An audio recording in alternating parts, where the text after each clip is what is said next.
नमस्कार। आजादी के इस अमृत काल में देश की आजादी के और देश के कोटि कोटि जनों के अमृत रक्षक बनने पर आप सबको बहुत बहुत बधाई। मैंने आपको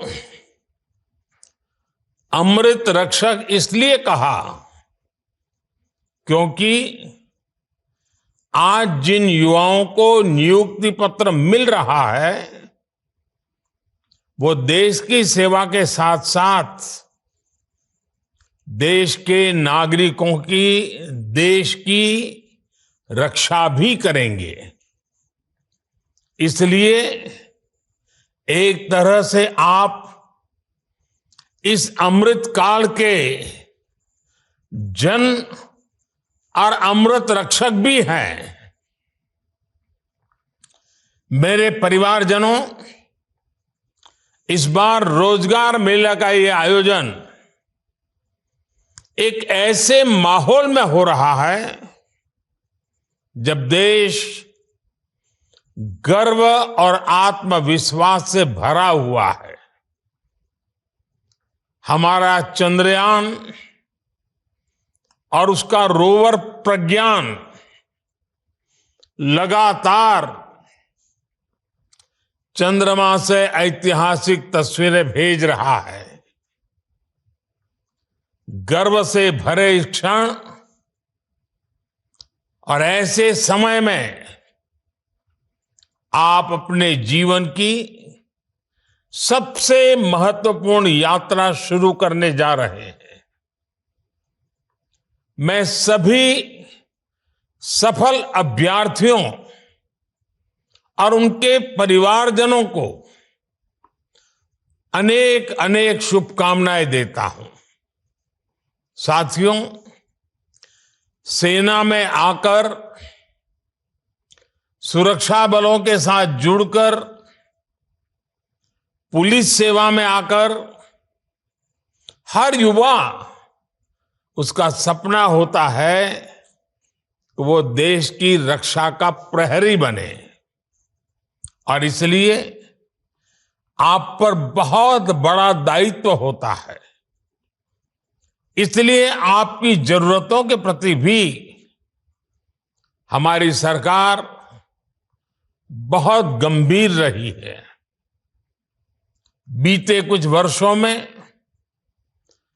अर्धसैनिक बलों की भर्ती प्रक्रिया में हमने कई बड़े बदलाव किए हैं। आवेदन से लेकर चयन तक की प्रक्रिया में तेजी लाई गई है। अर्धसैनिक बलों में भर्ती के लिए होने वाली परीक्षा अब 13 स्थानीय भाषाओं में भी कराई जा रही है। पहली ऐसी परीक्षा में सिर्फ हिंदी या अंग्रेजी चुनने का ही विकल्प होता था। अब मातृभाषा का मान बढ़ा है। इस बदलाव से लाखों युवाओं के लिए रोजगार पाने के रास्ते खुल गए हैं। पिछले वर्ष भी छत्तीसगढ़ के नक्सल प्रभावित जिलों में सैकड़ों आदिवासी युवकों की नियुक्ति की गई थी। इन्हें नियमों में छूट देकर सुरक्षा बल में भर्ती पाने का अवसर दिया गया ताकि विकास की मुख्य धारा से जुड़े रहें। इसी तरह बॉर्डर डिस्ट्रिक्ट और उग्रवाद प्रभावित जिलों के युवाओं के लिए कांस्टेबल भर्ती परीक्षा में कोटा बढ़ाया गया है। सरकार के प्रयासों से अर्धसैनिक बलों को लगातार मजबूती मिल रही है। साथियों, देश का विकास सुनिश्चित करने में आपके दायित्व की महत्वपूर्ण भूमिका है। सुरक्षा का वातावरण, कानून का राज विकास की रफ्तार को तेज कर देता है। आप यूपी का उदाहरण ले सकते हैं। कभी यूपी विकास के मामले में बहुत पीछे था और अपराध के मामले में बहुत आगे, लेकिन अब कानून का राज स्थापित होने से यूपी विकास की नई ऊंचाई छू रहा है। कभी गुंडों माफिया की दहशत में रहने वाले उत्तर प्रदेश में आज भयमुक्त समाज की स्थापना हो रही है। कानून व्यवस्था का ऐसा शासन लोगों में विश्वास पैदा करता है और जब अपराध कम हुआ है तो यूपी में निवेश भी बढ़ रहा है, इन्वेस्टमेंट आ रहा है। इसके उलट हम ये भी देखते हैं कि जिन राज्यों में अपराध चरम पर है वहां निवेश भी उतना ही कम हो रहा है। सारे रोजी रोटी के सारे काम ठप पड़ जाते हैं। मेरे परिवारजनों, आजकल आप लगातार पढ़ते भी हैं और देखते भी हैं कि भारत दुनिया की सबसे तेजी से बढ़ती हुई अर्थव्यवस्था है। भारत इस दशक में टॉप 3 अर्थव्यवस्था में शामिल हो जाएगा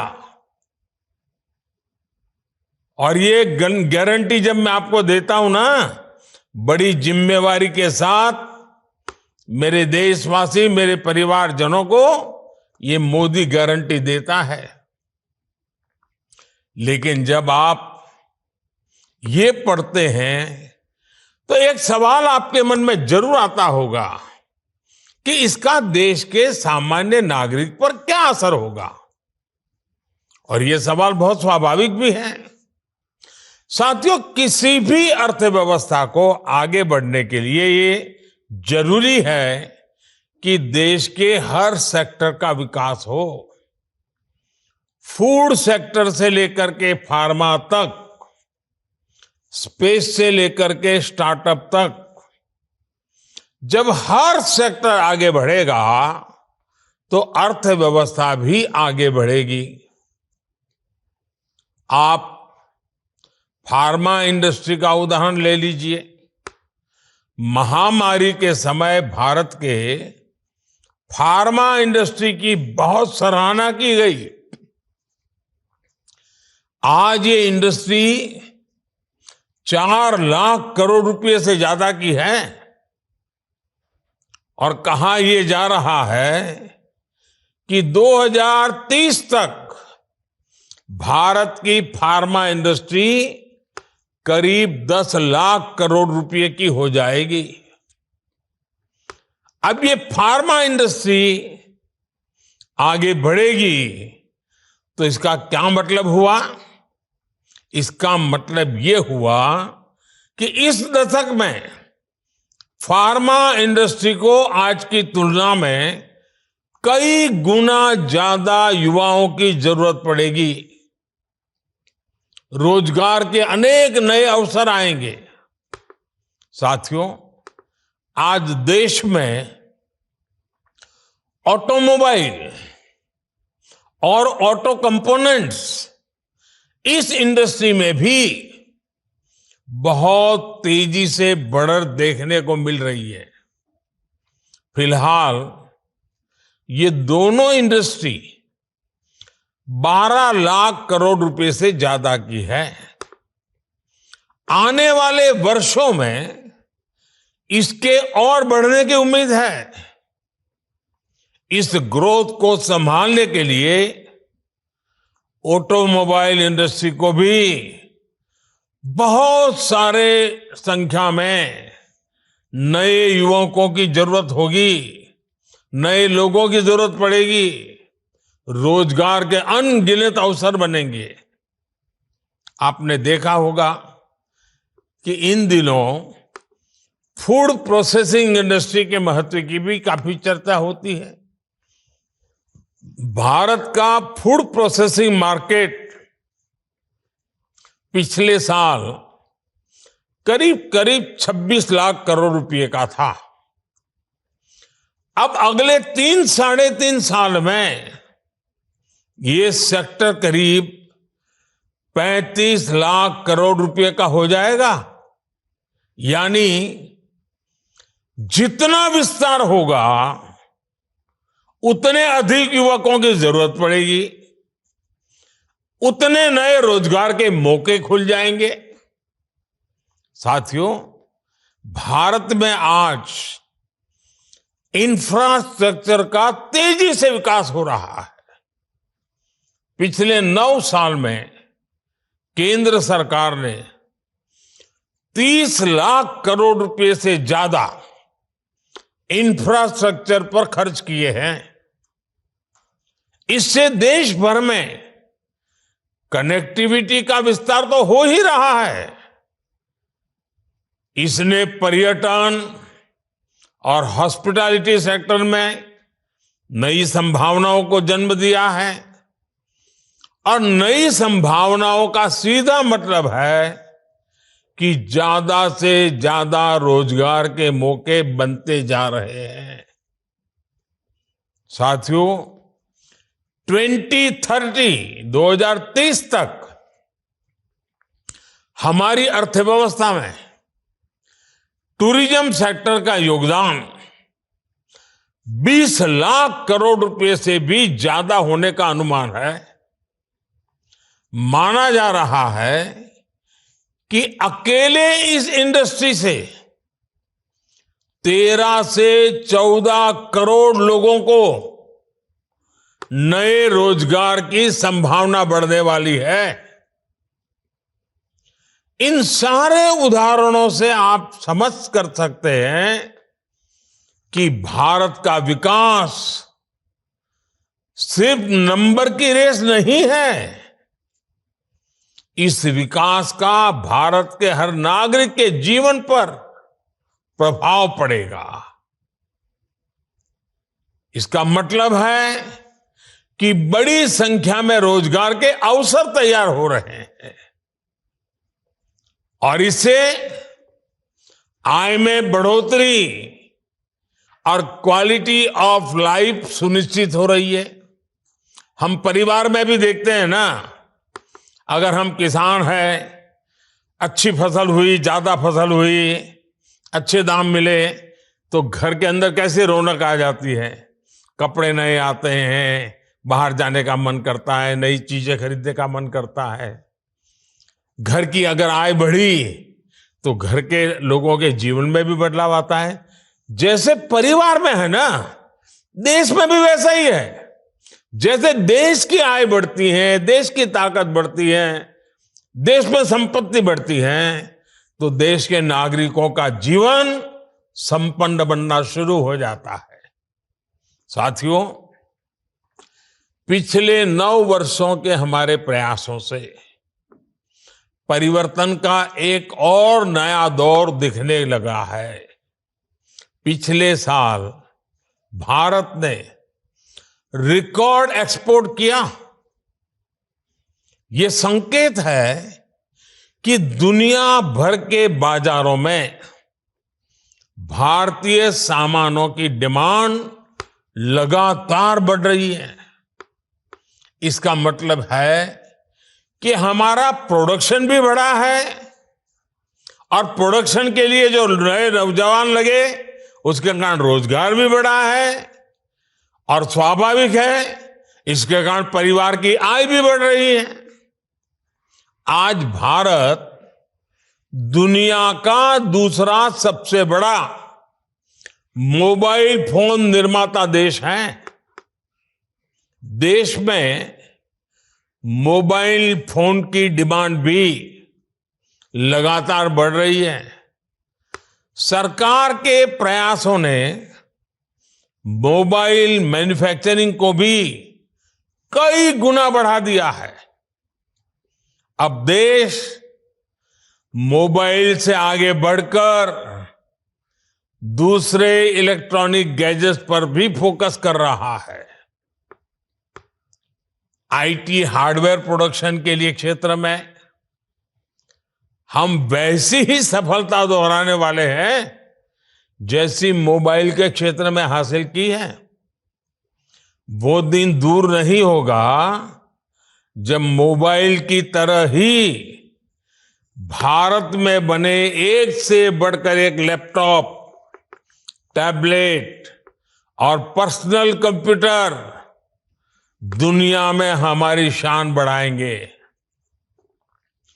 वोकल फॉर लोकल के मंत्र पर चलते हुए भारत सरकार भी made in India laptop, computer जैसे अनेक प्रोडक्ट्स खरीदने पर जोर दे रही है। इससे मैन्युफैक्चरिंग भी बढ़ी है और युवाओं के लिए रोजगार के नए मौके भी बन रहे हैं। इसलिए मैं फिर कहूंगा, अर्थव्यवस्था के इस पूरे चक्र को संभालने की, इसे सुरक्षा देने की बहुत बड़ी जिम्मेदारी आप सभी, जब ये सुरक्षा कर्मी के रूप में आपका जीवन आरंभ हो रहा है, आपका कार्य आरंभ हो रहा है, तो कितनी जिम्मेवारी आपके सर पर है, इसका आप भली भांति अंदाज लगा सकते हैं। मेरे परिवारजनों, 9 साल पहले आज के ही दिन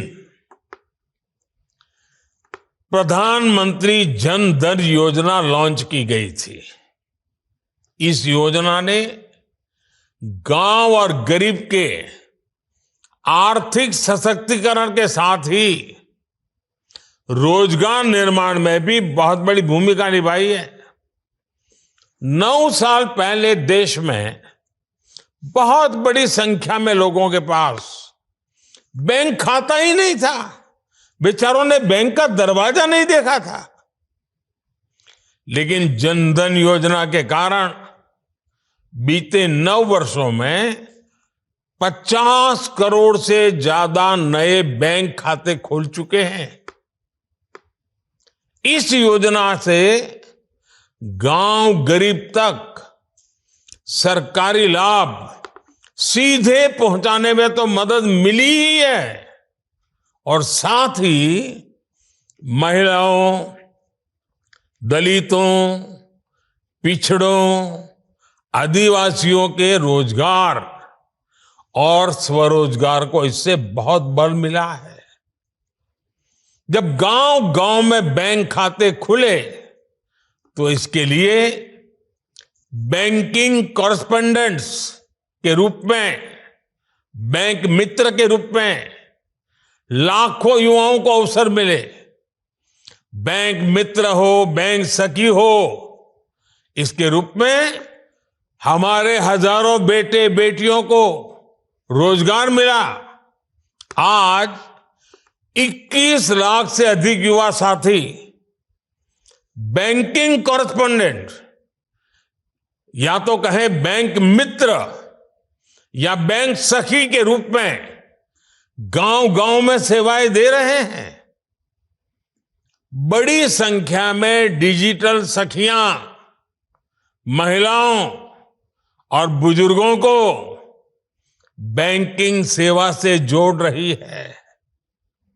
इसी प्रकार जनधन योजना ने रोजगार और स्वरोजगार के एक बड़े अभियान मुद्रा योजना को बल दिया।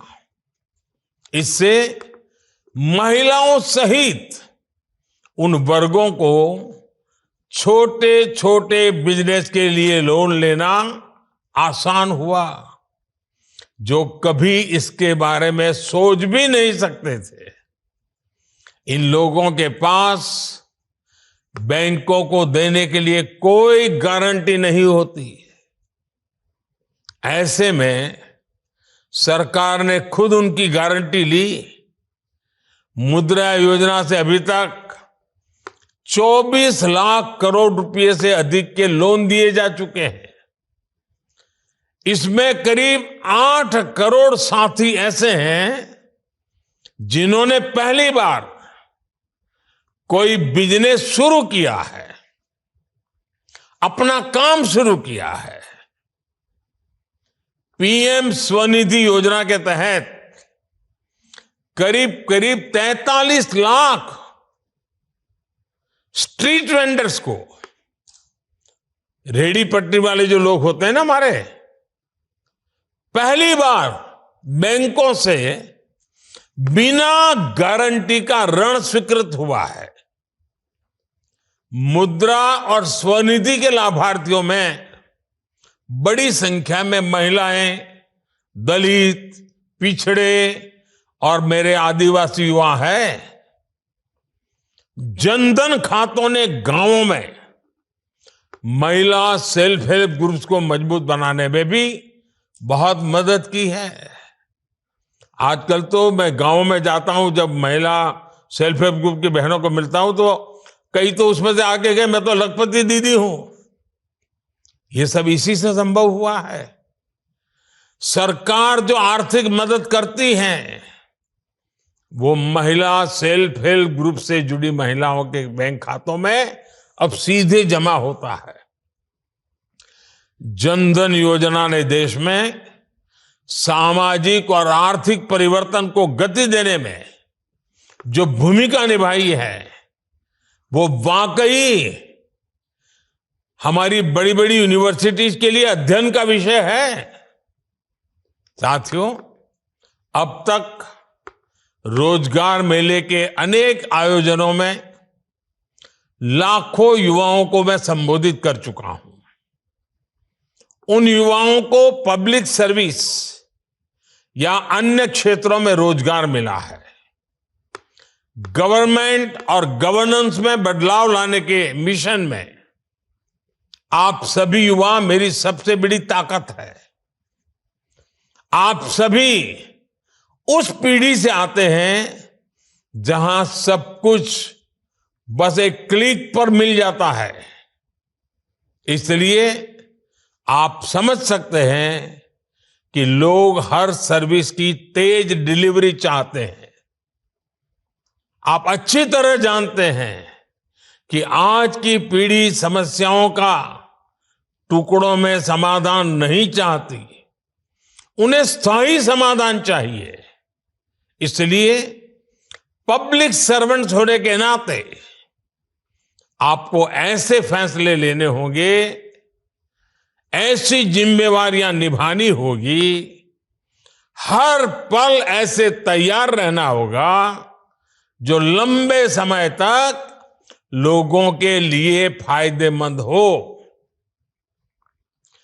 आप जिस पीढ़ी से संबंध रखते हैं वो कुछ हासिल करने का इरादा रखती है। ये पीढ़ी किसी का फेवर नहीं चाहती, वो बस ये चाहती है कि कोई उनके रास्ते का रोड़ा ना बने। इसलिए पब्लिक सर्वेंट्स के तौर पर आपके लिए ये समझना बहुत आवश्यक है कि सरकार जनता की आकांक्षाओं को पूरा करने के लिए हमेशा जनता की सेवा के लिए है। आप ये समझते हुए काम करेंगे तो कानून व्यवस्था को बनाए रखने में भी आपको बहुत मदद मिलेगी।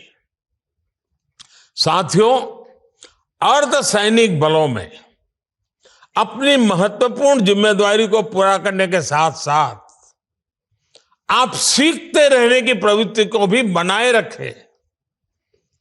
आप जैसे कर्मयोगियों के लिए आई गॉट कर्मयोगी पोर्टल पर 600 से ज्यादा अलग अलग कोर्सेज उपलब्ध है। सर्टिफिकेट कोर्सेज हैं। 20 लाख से ज्यादा सरकारी कर्मचारियों ने इस पोर्टल पर रजिस्ट्रेशन कराया है। वो ऑनलाइन पढ़ाई कर रहे हैं, परीक्षाएं दे रहे हैं।